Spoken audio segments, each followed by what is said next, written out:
বজ্রমালা রাক্ষসী ডনা আলোকমালাকে মারার অনেক চেষ্টা করতে থাকে, কিন্তু কোনোভাবেই তারা সফল হতে পারে না। একদিন রাক্ষসী ডনা আলোকমালার কক্ষে গ্লাসে বিষ দিয়ে যায়, আর অন্যদিকে বজ্রমালা দরজায় তেল ঢালতে থাকে। শয়তান আলোকমালা, আজ তোর মৃত্যু নিশ্চিত। এই ফলের জুসে আমি বিষ মিশিয়ে দিয়েছি, খাওয়ার সঙ্গে সঙ্গে তোর মৃত্যু হবে। আমি নিশ্চিত এই দরজা দিয়ে আলোকমালা বাইরে যাবে। এমন অ্যাসিডযুক্ত তেল ফেলেছি যে কেউ অতিক্রম করার সাথে জ্বলে পুড়ে ছাই হয়ে যাবে। আলোকমালা তার কক্ষে মন খারাপ করে বসে থাকে। তখন তার স্বামী বিজয় কুমার বজ্রমালাকে নিয়ে আলোকমালার ঘরে আসে। গভীর সমুদ্রের তলদেশে আলোকমালার বিজয় কুমার নামে এক দম্পতি বাস করত। মাত্র কমাস হলো তাদের বিয়ে হয়েছে। নতুন দাম্পত্য জীবনে তারা খুব ভালোই দিন কাটাচ্ছিল, কিন্তু ভালো থাকার পরেও আলোকমালার মাঝে মধ্যে মন খারাপ দেখা যেত। একদিন, দূর বাবা, ভালোই লাগে না। আমার বিজয় কুমার যে কখন আসবে? আলোকমালা বিজয় কুমারের নাম নিতে না নিতে বিজয় কুমার হাজির হয়ে যায়। আলোকমালা, কোথায় আমার আলোকমালা? একি, আমার সুন্দরী বউয়ের মন খারাপ কেন? কি হয়েছে আমার বউয়ের? কি আবার হবে? এতক্ষণে বুঝি তোমার আসার সময় হলো? কি বিজয় কুমার, তোমার সাথে এই মেয়েটাকে? একে তো আমি চিনতে পারলাম না। আলোকমালা, ওকে তুমি চিনবে কি করে? ও তো আমার মামা তো বোন হয়। ওর নাম বজ্রমালা। আজ থেকে বজ্রমালা তোমার সাথেই থাকবে। মানে এসব তুমি কি বলছো বিজয় কুমার? আমি তো কিছুই বুঝতে পারছি না। আরে আমার সুন্দরী বউ, তুমি আমার কথা এখনো বুঝতে পারোনি। আমি তো সারাদিন রাজ্যের কাজে ব্যস্ত থাকি, তোমাকে একদম সময় দিতে পারি না। তোমার একাকিত্ব কাটানোর জন্য বজ্রমালাকে নিয়ে এসেছি। বিজয় কুমার, তুমি আমাকে নিয়ে এত ভাবো? বজ্রমালা, এসো এসো, আজ থেকে তুমি আমার বন্ধু। আলোকমালা বজ্রমালাকে পেয়ে অনেক খুশি হয়ে যায়, আর তার সাথেই প্রতিদিন সময় কাটাতে থাকে। এভাবে দেখতে দেখতে কয়েকদিন কেটে যায়। একদিন আলোকমালার বজ্রমালা দোলনায় বসে দোল খেতে থাকে। জানো বজ্রমালা, তুমি আসার পর থেকে আমি একাকিত্ব ফিল করি না। আগে তো একা থাকতে থাকতে বোর হয়ে যেতাম। বৌদি, তুমি কোনো চিন্তা করো না, আমার যতদিন বিয়ে হবে না আমি তোমার সাথেই থাকবো। আলোকমালার বজ্রমালা যখন এভাবেই গল্প করছিল, ঠিক তখনই সেখানে বিজয় কুমার চলে আসে। এ কি বিজয় কুমার, তুমি তুমি হঠাৎ এ সময়? এমনি সময় তো এত তাড়াতাড়ি আসো না, কি ব্যাপার?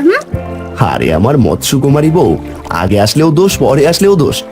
কোন দিকে যাবো বলো তো? ভাবলাম আজ তোমাকে এই হারটা দিয়ে সারপ্রাইজ দেবো, কিন্তু তোমার কৈফিয়ত চাও তো শেষই হচ্ছে না। ও মা, মৎস্য কুমার, তুমি আমার জন্য হার এনেছো? দাও দাও, আমি এক্ষুনি হারটা পড়ছি। আলোকমালা গলার হার দেখে অনেক খুশি হয়ে যায়, আর মৎস্যকুমারের সাথে তার কক্ষে চলে যায়। আর এদিকে আলোকমালা এত দামি গলার হার দেখে বজ্রমালা লোভে পড়ে যায়। ইস, ওই গলার হারটা যদি আমার হতো কতই না ভালো হতো। বজ্রমালা এভাবেই আফসোস করতে থাকে, আর হিংসেই জ্বলতে থাকে। দেখতে দেখতে সেদিন কেটে যায়। পরের দিন সকালবেলা আলোকমালা জানতে পারে সে মা হতে চলেছে। তাই খুশিতে আলোকমালা আত্মহারা হয়ে যায়, আর পুরো রাজ্যে বিজয় কুমারকে খুঁজতে থাকে। বিজয় কুমার, কোথায় কোথায় তুমি? বিজয় কুমার! আলোকমালা যখন বিজয় কুমারকে খুঁজতে খুঁজতে অস্থির হয়ে যায়, তখন আলোকমালার সামনে বজ্রমালা চলে আসে। এ কি বৌদি, তুমি এত অস্থির হয়ে পড়েছো কেন? কি হয়েছে তোমার? বজ্রমালা, বজ্রমালা, বজ্রমালা, আমি অনেক খুশি। আমি গর্ভবতী, মা হতে চলেছি আমি। বিজয় কুমার, কোথায় তুমি? আলোকমালার মুখে মা হওয়ার কথা শুনে বজ্রমালার মাথায় যেন আকাশ ভেঙে পড়ে। না না না, এ হতে পারে না। বিজয় কুমারের সন্তানের মা শুধু আমি হব, আর কেউ না। আলোকমালা, তোর দিন ঘনিয়ে আসছে। তোকে চিরকালের মতো সরিয়ে দিয়ে বিজয় কুমারের বউ হব আমি।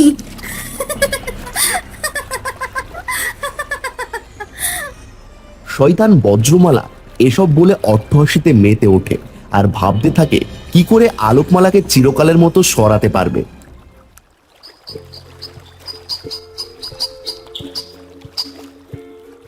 একদিন একটা গুহার সামনে বজ্রমালা পায়চারি করতে থাকে। গুহার ভিতরে রাক্ষসী ডনা থাকে।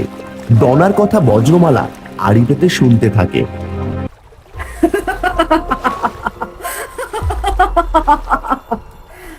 আর মাত্র কিছুদিন, তারপর তারপর হবে আসল খেলা। মৎস্য রাজার সব কটাকে মেরে নির্বংশ করে দেব।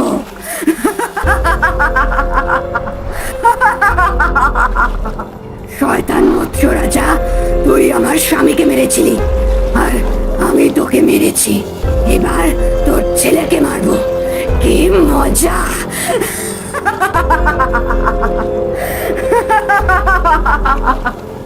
রাক্ষসী ডনার সব কথা শুনে বজ্রমালা ভয় পেয়ে থাকে আর হোঁচট খেয়ে পড়ে যায়, আর ডাইনিও সবটা দেখে ফেলে। কে রে? কে কে আমার আস্তানায় আড়ি বেঁধেছে? ছাড়বো না, ছাড়বো না তোকে।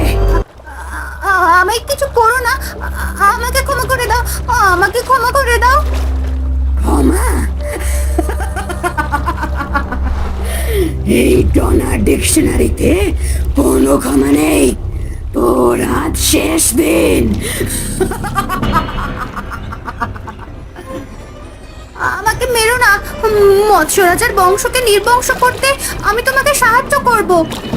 কি সাহায্য? তুই করবি আমাকে সাহায্য? কিন্তু কিভাবে? মৎস্য রাজার পুত্র বিজয় কুমার বাবা হতে চলেছে। আপনি যেমন স্বামীহারা বেদনায় কাতরাচ্ছেন, তেমনি বিজয় কুমারের স্ত্রী আলোকমালার পেটের সন্তানকে মেরে একই কষ্ট ভোগ করাবেন। তাহলেই আপনার প্রতিশোধ সম্পূর্ণ হবে। বাহ মেয়ে, বাহ! তুই একদম ঠিক কথাই বলেছিস। এখন আমার মেন টার্গেট আলোকমালা আর তার পেটের সন্তান।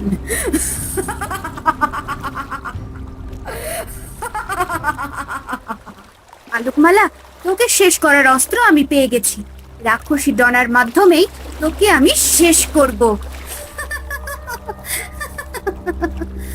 শয়তান বজ্রমালা আর রাক্ষসী হাতে হাত মেলায় আর অট্টহাসিতে মেতে ওঠে। এভাবেই সেদিন কেটে যায়। বজ্রমালা রাক্ষসী ডনা কোনোভাবেই আলোকমালাকে মারার উপায় পাচ্ছিল না। একদিন বজ্রমালা আলোকমালাকে ছলে বলে রাজ্য থেকে দূরে নিয়ে যায়। এ কি বজ্রমালা, তুমি আমাকে কোথায় নিয়ে এলে?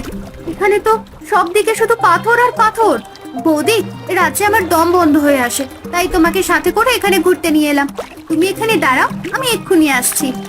বজ্রমালা এ কথা বলে আলোকমালাকে রেখে একটা বড় পাথরের কাছে যায় আর বলতে থাকে, আলোকমালা, আজ এক্ষুনি এই পাথরের চাপায় তোর জীবন শেষ হয়ে যাবে। ভাবতেই আমার কেমন খুশি খুশি লাগছে।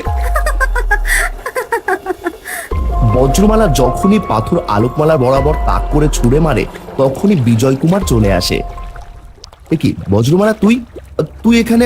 আলোকমালা কোথায়? এ মানে দাদা, বৌদি তো অন্তঃসত্ত্বা, তাই বৌদিকে একটু বাইরে ঘুরতে নিয়ে এসেছি। ওই যে বৌদি দাঁড়িয়ে আছে। বজ্রমালা, তুই কাজটা একদম ঠিক করিসনি। তুই জানিস না আমার পেছনে কত শত্রু। যদি আমার আলোকমালার কিছু করে দেয়, না না, আলোকমালার কিছু হলে আমি বাঁচবো না। আলোকমালা, আলোকমালা! বিজয় কুমার আলোকমালাকে ডাকতে ডাকতে আলোকমালার কাছে যায় আর আলোকমালাকে নিয়ে রাজ্যে ফিরে আসে। অন্যদিকে বজ্রমালা রাগে ফুঁসতে থাকে। ও নো, এই বিজয় কুমারের কারণে আমি আলোকমালাকে আজ মারতে পারলাম না। আলোকমালা, এবারের মতো তুই বেঁচে গেলি। তবে হ্যাঁ, তোকে আমি মেরেই ছাড়বো, নইলে আমার নামও বজ্রমালা নয়। বজ্রমালা রাক্ষসী ডনা আলোকমালাকে মারার অনেক চেষ্টা করতে থাকে, কিন্তু কোনোভাবেই তারা সফল হতে পারে না। একদিন রাক্ষসী ডনা আলোকমালার কক্ষে গ্লাসে বিষ দিয়ে যায় আর অন্যদিকে বজ্রমালা দরজায় তেল ঢালতে থাকে। শয়তান আলোকমালা, আজ তোর মৃত্যু নিশ্চিত। এই ফলের জুসে আমি বিষ মিশিয়ে দিয়েছি। খাওয়ার সঙ্গে সঙ্গে তোর মৃত্যু হবে।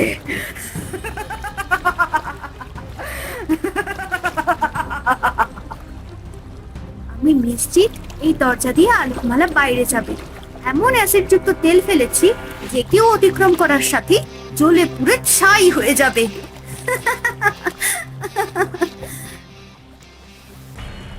বজ্রমালা দরজায় তেল ঢেলে দিয়ে আলোকমালার কক্ষে যায় আর ফলের জুসের গ্লাসটা দেখতে পায়। মহারানীর ফলের জুস, শয়তান আলোকমালা, এখন থেকে আমি খাবো আর এই রাজ্যের রানী হব। একথা বলেই বজ্রমালা বিষাক্ত ফলের জুস খেয়ে ফেলে আর খাওয়ার সঙ্গে সঙ্গে চিৎকার করে ওঠে। বজ্রমালার চিৎকার শুনে আলোকমালার বিজয় কুমার ছুটে আসে। চলে গেল, পুড়ে গেল, আমার গলা চলে গেল। বজ্রমালার চিৎকার শুনে রাক্ষসী ডনা খুশি হয়ে যায়। বিজয় কুমারের স্ত্রী নিশ্চয়ই আমার বিষাক্ত জুস খেয়ে চিৎকার করছে।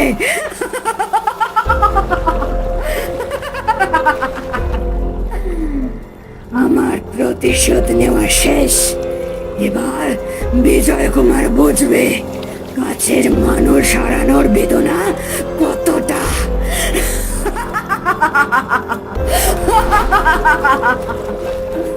রাক্ষসী ডনা এই কথা বলে বজ্রমালার পাতা ফাঁদের দরজা দিয়ে বের হয় আর সাথে সাথে তার গায়ে আগুন লেগে যায়। রাক্ষসী সেখানে জ্বলে ভস্ম হয়ে যায়। আসলে অন্যের ক্ষতি করতে গেলে নিজেরই ক্ষতি হয়। বজ্রমালা রাক্ষসী ডনা তাদের নিজের ষড়যন্ত্রে নিজেরাই প্রাণ হারিয়ে ফেলে। অন্যদিকে বিজয় কুমার আর আলোকমালা শত্রুমুক্ত জীবনযাপন করতে থাকে। তো বন্ধুরা, আজকের গল্পটি তোমাদের কাছে কেমন লেগেছে? যদি গল্পটি ভালো লেগে থাকে তাহলে লাইক, কমেন্ট আর সাবস্ক্রাইব করে আমাদের সাথেই থেকো।